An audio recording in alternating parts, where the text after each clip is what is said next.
Welcome to the second episode. In this particular episode, we will be discussing the screening options, the staging, and the signs and symptoms. So do enjoy.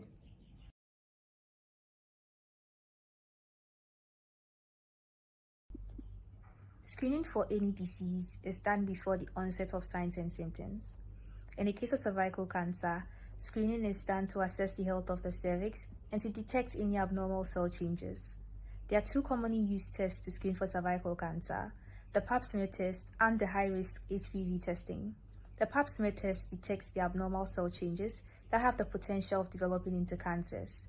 The high-risk HPV testing, on the other hand, detects the human papillomavirus, the virus that causes cervical cancer, particularly the strains 16 and 18. On average, in most parts of the world, you qualify to screen for cervical cancer if you are aged 25 to 65 years old. With this range in mind, if you are younger than 30, it is recommended that you start with just the pap smear test every 3 years. For those aged 30 to 65 years old, there are three options available. You can either go for just the pap smear test every 3 years, or the high-risk HPV testing only every 5 years, or you can go in for co-testing, which is basically the combination of the pap smear test and the high-risk HPV testing, and it should be done every 5 years. You would have to screen more often than a normal population would if you have a weakened immune system, a past medical history of cervical cancer, or any other factor that raises your risk of having the disease. You don't have to screen for the disease at all if you are younger than 25 years old in most parts of the world. Also, if you have a past medical history of total hysterectomy for non-cancerous reasons, then you don't have to screen for cervical cancer. The reason is that at the end of that particular surgery, your cervix will be removed.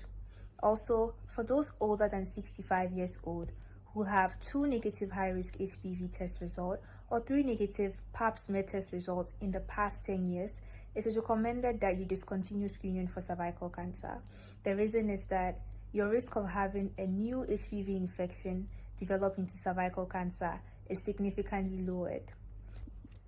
So if you want to know more about the health of your own cervix, then get screened today.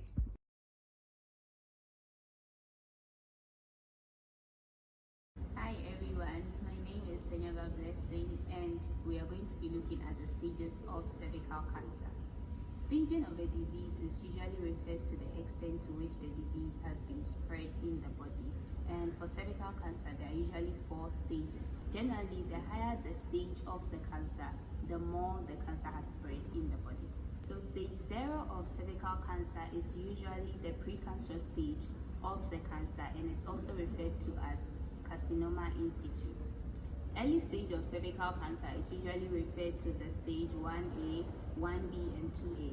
The locally advanced stage refers to stage 2B, stage 3, and stage 4A. And the advanced stage of cervical cancer is the last stage, which is the stage 4B. Now let's look at the stages one after the other. Stage 1A. In this stage, the tumor is in the cervix and can only be seen with a microscope. It's not more than 5 millimeters deep and not more than 7 millimeters wide. Stage 1B. In this stage, the tumor is in the cervix and can be seen without a microscope, or it can be seen with a microscope, but it's usually bigger than the stage 1A. Now let's look at stage 2A of cervical cancer. In this stage, like I said before, it is also considered as part of the early stage of cervical cancer, and in this stage, the tumor has grown outside the cervix and the uterus, but hasn't grown into the walls of the pelvis or to the lower part of the vagina, and it hasn't grown into the tissues next to the cervix and the uterus either. So this is considered the early stage of cervical cancer. In stage 3A, the tumor has grown into the lower parts of the vagina but not into the walls of the pelvis. Stage 3A. In this stage, the tumor has grown into the lower part of the vagina but not into the walls of the pelvis. In stage 3B, the tumor has grown into the walls of the pelvis and can block the ureter, which is a tube that carries urine from the kidney to the bladder, and can also cause an enlarged kidney, which is known as hydronephrosis. It can also stop the kidney from working. In this stage also, it could also be that the cancer has spread into the lymph nodes of the pelvis. Now, stage 4A, which is also part of the locally advanced stage. In this stage, the tumor has grown into the bladder, into the rectum, or outside the pelvis. Let's look at the last stage of cervical cancer, which is stage 4B. In this stage, the tumor has spread to other parts of the body, such as the lymph nodes or outside the pelvis, and this is also called distant metastasis. It could also spread to the lungs, the liver, or the bone, and this is called metastatic cervical cancer.